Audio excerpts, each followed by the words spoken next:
আমাদের প্রভু। আলহামদুলিল্লাহ, ঐক্যবদ্ধ কাকে বলে দেখুন, দল বল নির্বিশেষে আজ একত্রিত আমার স্বাধীন দেশের জনগণ। সেলুট স্যার আপনাদেরকে।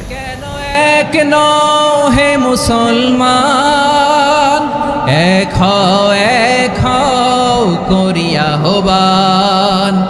বাইতুল্লাহ এক, মদিনা শরীফ এক, উহুদ পাহাড় এক, বদরের মাঠে। একটা তো জীবন আর মরণ যে একটাই, একসাথে মিলে মিশে একটাই প্রাণ। তবে কেন এক নও হে মুসলমান, এক হও করিয়া হবান। সবাই মিলে আমাদের প্রভু এক, জীবন বিধানে ওই শিবানী কোরআন। আমাদের